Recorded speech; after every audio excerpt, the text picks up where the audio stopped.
So first off, obviously this is a screen with lots of numbers on it. However, what we are finding is through threat actors they're attacking is the majority or a large proportion of them are coming through stolen credentials. Okay, whether this be ransomware attacks, brute force attacks, or whatever. Okay, different analysts and different groups come out with varying different figures. However, the trends that they're showing are all the same. The credentials is one of the key areas that threat actors are accessing an environment. Okay, and again, another area that is being looked at as well is the misuse of privileged access. So if a threat actor can get inside your environment and then get across to an account that has an elevated level of access and permissions and control, they can do serious damage to your environment. So what are they looking at? They're looking at all sorts of data. Again, this is from one set of analysts, but what gets stolen? Credentials is one of the highest ones, and personal information. Again, the users are after credentials, or sorry, the threat actors are after credentials for the simple reason is if they can get in on a low-level credential, they then try and move across within your organization to get elevated access. And they don't want to be found at that point because without the elevated access, there's limited damage they can do or limited information they can get access to. But once they do get that, then it's opened up. The risk is happening now. I'm sure we've all seen various different attacks that have been broadcast throughout the media back end of last year. And it is not just on individuals, companies, there are supply chain attacks and everything. And why is this? Why now are credentials so important? Well, the reason is in the way that we're working.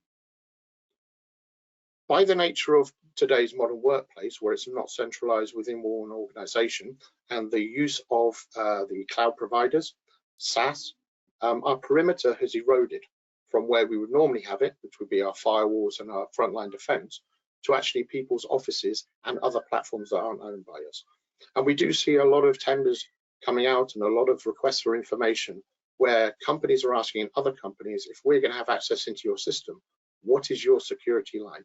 Because obviously there's a link between your two systems then. But certainly post-COVID, where people are working from home as well, you've got home workers, you've got partners, you've got customers in different areas of the world or the country that have access. So again, that firewall at the front of your network is still needed and still very important, but again, your perimeter has moved out. So identity is a way of protecting that perimeter. Just to reiterate how it was, so the old method of doing it, which is hardening up your frontline defense, was because you had your employees, they'd be hired for one job, they go into your office, have a single point of access, and you're only looking after people. It was their accounts you're looking after. But today you've got a mixture of employees, contractors, partners. People move roles every 2, 3, 4 years, so their access requirements change as they move roles. And it's not only people we're looking after now, it's also applications and machines. The rise of bots is huge. Artificial intelligence and machine learning is lending itself to that. We actually did a study in our own organization where one of my colleagues asked our HR, how many members of the HR system have a birth date less than a year? They thought that was hilarious at first, until they looked and the next day they came back and said, why did you ask that question? Because we found some. And the reason was the only way these bots could get access to certain systems was to have an account in HR. So of course then that is a non-human user being managed in a HR system with access rights, and a lot of these systems have elevated privilege that could be used by a threat actor. And again, of course, we are hyper-dispersed and we're mobile. I myself don't work from an office. I have a home office, but I also work from partners' offices and shared office space. So I'm forever moving around on where I'm working. So my organization needs to make sure that it is me who's accessing it. Now, these threats have been recognized by the industry, and it's not a new thing. The industry has been looking at this risk to business for a long time. So as you can see, all of these frameworks and regulations all have portions in there pertaining to identity access management. The older ones are more, you should look at it and you need to control it. So, you know, it doesn't distinguish you need systems in place, but it says you need to have a mechanism to control it. But the two newer ones, TSA and NIS2, which are coming into this country, they go very specifically into some of the requirements. So for example, NIS2 has a very specific subsection in there with regards to privileged access management and what your privileged access management control should have and how people can access those systems. And when you're looking at TSA, there's a section in there that's talking about you need to have control on who has access to what, when, where, how, and why. So that points itself to an identity governance solution where you then have that control and you can report back to say, these people have this access for this reason. And then if we look at cyber insurance, the cyber insurers have been hit very hard in the last 5 years because of the different attacks and the ransomware attacks. So these are 7 tenants that cyber insurers tend to look at. There are some other ones that different ones put in there, but these are a recurring theme in there. As you can see, 4 of them directly pertain to identity management. The key ones on there, of course, are MFA, privileged access management, and then conduct regular access reviews and protecting your Active Directory. So we ourselves use cyber insurers. We have our own policies in place. And the next excerpt is actually a couple of pages from a document we were provided with by our cyber insurer. What we found in this document is over 30% of the questions directly pertain to identity management and management of your Active Directory environment. Again, common themes coming up. Do you use single sign-on? Do you have multi-factor authentication? How do you manage your privileged accounts? How do you control their access? How many do you have? How many Active Directory domain admins accounts do you have, and how are they managed? And how do you make sure that the right people have the right access?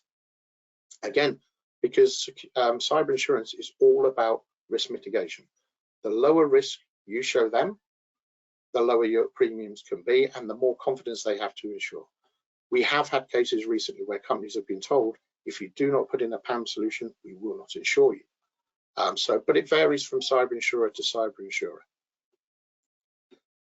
So how do we approach this? So at One Identity, we have a unified identity platform. Now, identity is a huge topic, or can be a huge topic, but don't worry, you don't need to buy the whole platform. This is made up of 4 components of different solutions that we've integrated to make a unified platform. Now, by having a unified approach to your identity, it means you're reducing the exposure gap, reducing those threat surfaces that threat actors can actually come in and attack you on, and you are maintaining consistency through the data and the access across your platform. Traditionally, this would have been done in a siloed approach. So for example, one team would have looked after your PAM solution and they would have their users in there and manage those. Another team would look after the AD and the IGA. But on a unified platform, you actually automate and control that access across all of your systems and across all of your business applications as well. So what it means is you have a clean environment with users having just the access they need at the right time. So the key pillars of that vision are understanding who the user is, what they're doing and with what access, and how do we control that? What should they have access to? And again, the controls we put in place around there, and when should their rights change?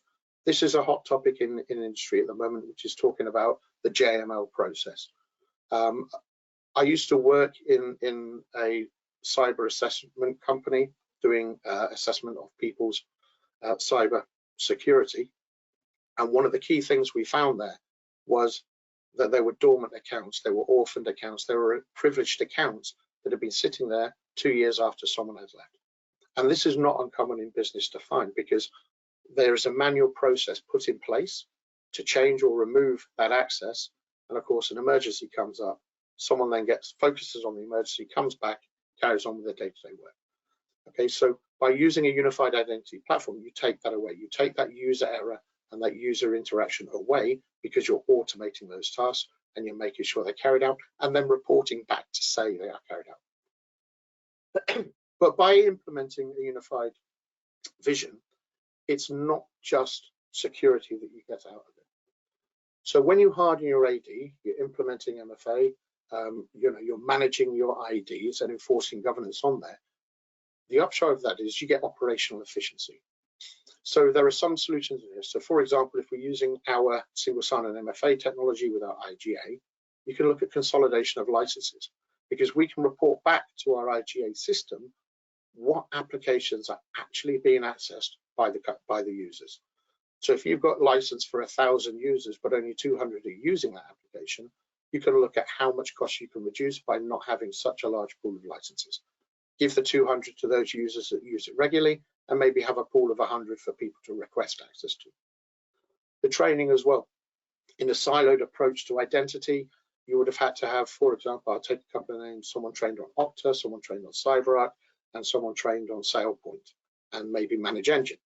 But again, working with one vendor, the integration is done between them, and we can integrate between the systems, and it's working with one vendor for that training. Creating the integrated workflows I mentioned earlier, that takes a lot of that manual process away. So by doing group provisioning within Active Directory, your AD admins don't need to go adding people into groups. They can just let the process be forced in. And again, through the IGA system, if you're going into sensitive information, you automatically provision it, but at one point you can turn around and the owner of that application has the right to say, yes or no, I grant this access.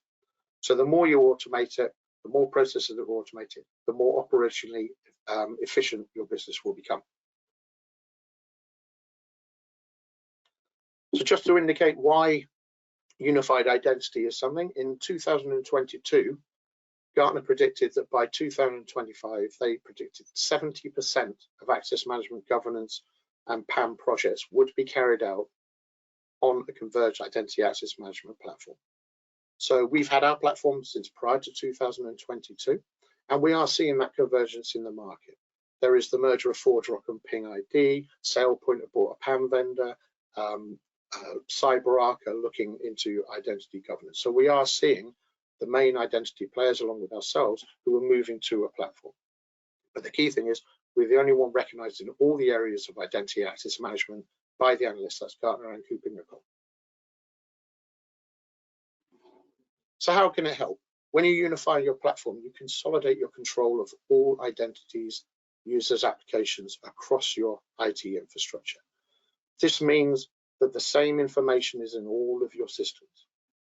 Okay, again, using our best-in-class solutions, we can do that, and it works in the background within your environment. And we have built-in integrated intelligence and analytics in there for you to be able to make informed judgment on how you enforce in security policy. And I'll cover that a little bit more as we go through this. When you've then got that in place, you can verify. So you're protecting your access all over your estate. Okay, again, for people, applications, and data, and bots, and anything else that you're using.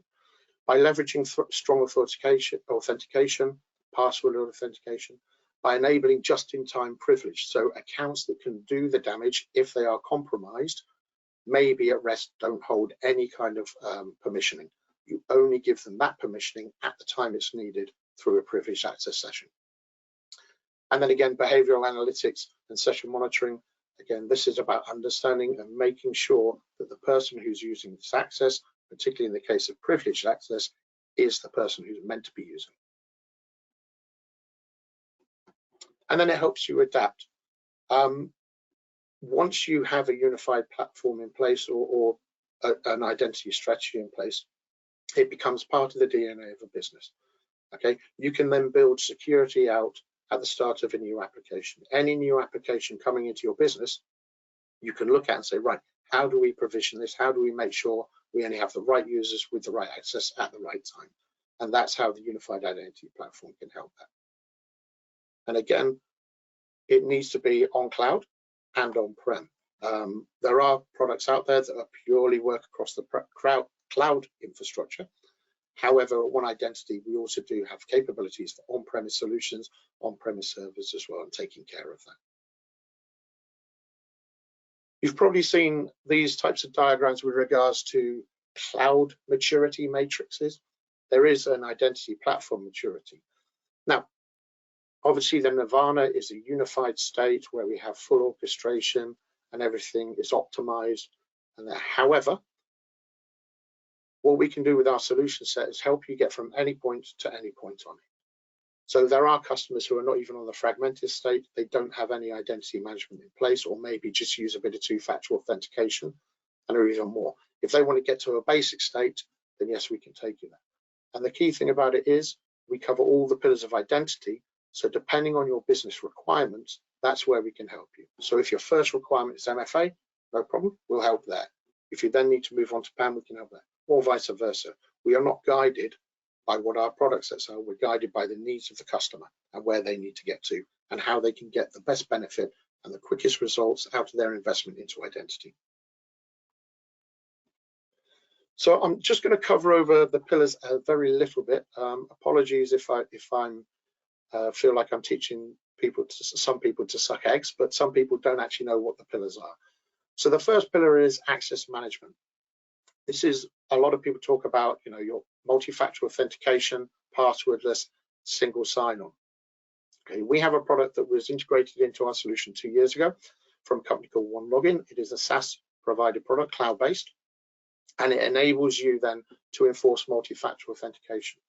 Now, part of the intelligence I mentioned earlier on is built into the OneLogin product. We have a component called Smart Factor Authentication, and this is very useful because you can set flags as to when you want to enforce more authentication onto your users.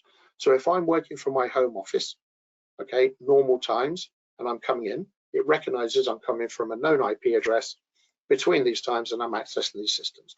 It may turn around to me and then say, okay, once you have authenticated, you then have access to all the applications within your library. However, as quite often happens in my role, I'm now working from a Costa Coffee in the middle of London. It may say, right, well, hold on a minute. Different location, different IP address. We need to enforce multi-factor authentication on all the applications that you open. Just to do that double check that, yes, it is you accessing the system. And again, that enables a security department to get that balance between security and accessibility. Of course, as security professionals, we want to lock it down tight, but users soon complain if every time they're trying to do something, they have to authenticate again through an application or however they're going to do it. But again, you can get that balance right. So when it's trusted, you check once and then allow access. When it's somewhere that you're not trusted, you then enforce further multi-factor authentication. Privileged access management, again, is a hot topic at the moment because this is really looking after the crown jewels. So those accounts where users have access and cause damage. Now, traditionally, this would be things like your AD admin account. In fact, in the hacker world, get the DA is a phrase, get the domain admin, because if you have domain admin rights within Microsoft environments, you can do pretty much what you want in there. So they target it. Now, One Identity has a full stack PAM solution. But what I mean by a full stack PAM solution is it has your password vaulting with password rotation capabilities for checking in and checking out of passwords. Okay, this can be more for legacy systems where you need password access to it. But again, once the user has checked that password back in, we do a rotation so that if anyone managed to compromise it while it's being used, it's no longer any use to them. We then have full sessions or sessions capability. This can be used internal on your network or using remote access for external contractors to come in. And what they do is they come in through a hardened RDP session, okay, and access the system. So there's no VPN required for them to access in. They come in through our remote access. During that session, it can be viewed live, and we also record the sessions as well. Now, because we're a proxy and we sit actually in the data flow, we have the capability on those sessions as well to disallow certain things. So for example, if on a Windows machine you don't want users to open PowerShell, you can say if a user tries to open PowerShell because of what could potentially happen with PowerShell, that session is terminated. If they need to do a session which allows PowerShell, they then need to request, I need a session with the capability to use PowerShell for this reason. Okay, it's just about protecting. Again, certain command prompts, certain command instructions you can put on a list that cannot be used. So kill commands for Unix boxes, for example. If someone tries to do it, because we're a proxy, we can terminate the session on that. Now, we also have behavioral analytics built into our sessions capability.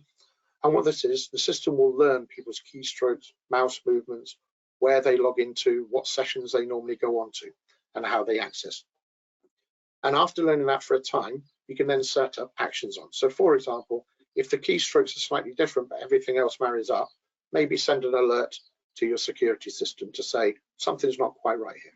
It could be I hurt my hand, doing some renovation work in the house, so my keystroke isn't right. But what you could also say, well, if the keystrokes aren't right, the mouse isn't right, and it's coming in from an unknown IP at the wrong time, terminate the session, don't allow it to happen. And again, that will then protect you so that if someone does get those credentials, however, they can't get into your system. The third area we cover is Active Directory management. This tool is very good for enhancing the security on AD. So again, because we're like a firewall, like a proxy in front of the AD, we can give a lot more granularity within permissions. So rather than giving someone a domain admin account access to do certain tasks, we can delegate particular tasks to them. So their account, when they go in through the session, through Active Role Server, they can only carry out that task. They don't have permission to do all the other tasks that a domain admin would have. Again, as well, we can control group provisioning from here, and this can be triggered by our IGA system or HR system or another system to do provisioning for joiner movers and leavers within the Active Directory environment. It will manage both on-prem and hybrid AD. So those environments, which is really, really good for when you're having mergers and acquisitions or you're in a migration process from one console, you control both of those environments, and also multi-domain as well control. So you can manage all the different domains and in your hybrid mode within Active Directory from one console. As well, another feature that we have here is AD bridging, and this is enabling bringing in Unix and Linux machines into Active Directory to be managed as an AD object, and then using your AD credentials to access those systems. So it is very much used by a lot of organizations for their operational benefits around Active Directory and making sure those group provisionings are happening on a trigger from another system. And that's the JML process. So that when someone moves, you remove the access they had before, give them their new access. And that prevents you getting the snowball effect that you can get within identity, where you're just adding access onto a user. You're actually looking at it and saying, they no longer need access here, they need access there. Also in there for your general users, we have a password manager, which enables them to do password self-service reset. Sorry, I fell over my words there. And then the final part is identity governance administration. This is a requirement in a lot of industries that are highly regulated, but this enables you to, again, carry out your JML provisioning, deprovisioning, reprovisioning processes, but also giving you the ability to put in approval steps there as well. So when a user comes in, if they're given access to a certain system, and it's a sensitive system, you may want the owner of that system, say the head of finance, to say, yes, this user can have that access level, and please grant it. And then we have a record that he said, yes, they can, and the reason why. And this is great for reporting back to auditors and any regulatory bodies that we have total visibility on who has access to what, where, and how, who approved it, and why they've got that access. We can also put in then attestation steps as well. So when it comes around to 6 months or a year, they have to recertify, say, yes, I still need this access. And again, it's maintaining control of that access. So you're giving the least privilege to the users, but giving them the privilege they need to do their job. So this is a pictorial representation if someone had all of our solutions in place. The authoritative source you see over here is the database that our IGA system Identity Manager builds out, and this can get information from multiple sources. Wherever you say, the authoritative is, could be a telephony system, HR starts the triggers. We have an entitlement catalog built up on here. So if you are not given certain access through your provisioning, you may be able to then go back and request access to other systems. The dark blue ones here, when you have two or more of our solutions, we get some high value outcomes. So I'll start with the just-in-time privilege. If you've got our Active Role Server solution and our Safeguard solution, our PAM solution in place, what we can set up is that at rest, those admin accounts that use the PAM solution have zero privilege. When a user comes in and authenticates through one login and goes into the PAM system, okay, their account is then added to a group, the privilege given to that group, and then injected into the session to carry out the tasks that they need to do. And then once they complete their task and finish their session, we remove all of that access. So at rest, that account had probably less access rights than you or me, a general user. Okay, so that's real just-in-time privilege. A lot of companies talk about, yes, we give just-in-time privilege because we inject credentials, but the account still sits in a group within AD that has access permissions. Then we have privileged access governance. This is where you want to take that one step further. So the provisioning of those privileged accounts is carried out by our IGA system, and we record that, and we can then put in an attestation step at a given point in time where the people with those accounts have to then say, yes, I still need access for this reason. And then we have behavioral driven governance. I think I mentioned this earlier, which is where we can understand what applications people are accessing, okay? And then we can either put in, again, attestation steps in there that they have to reattest to keep that access, or we can look at, do we have too many licenses? Can we consolidate those licenses down a bit, reduce overall cost?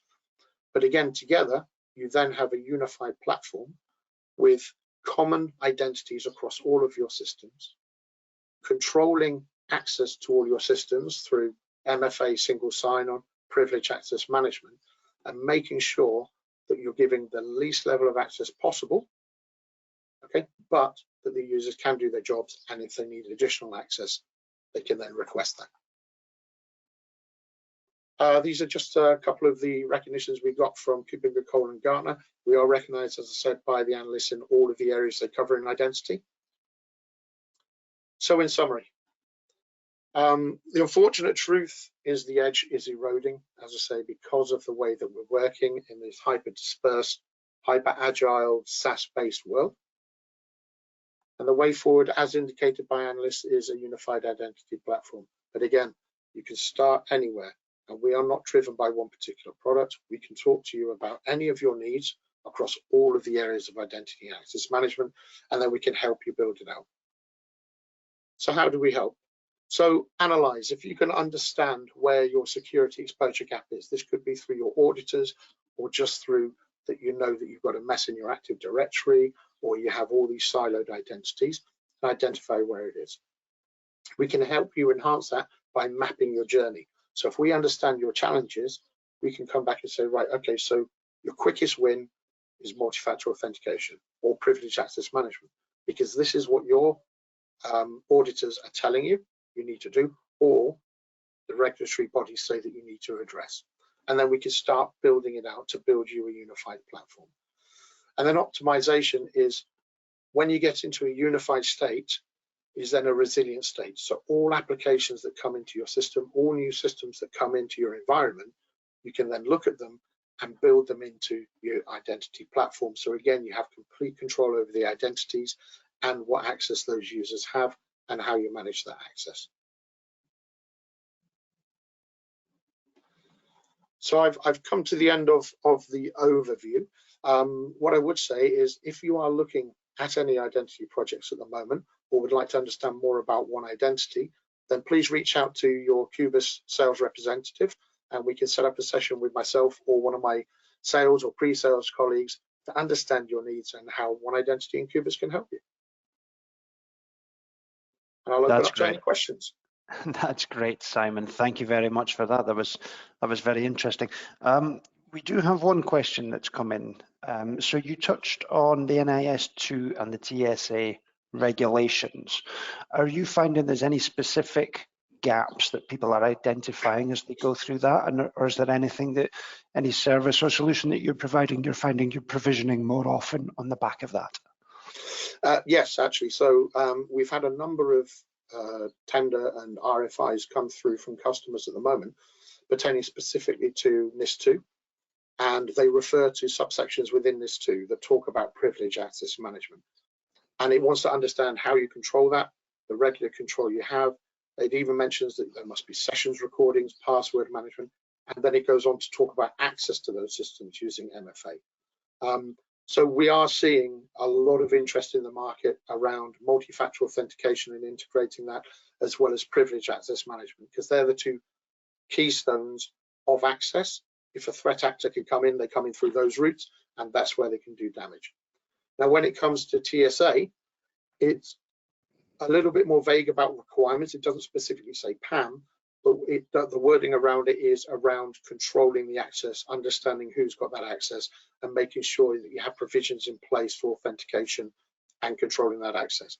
What it also says within TSA is really about being able to report back and understand who has access, who granted that access, and why they've got that access. So that alludes to an IGA, a JML type process that needs to be adhered to.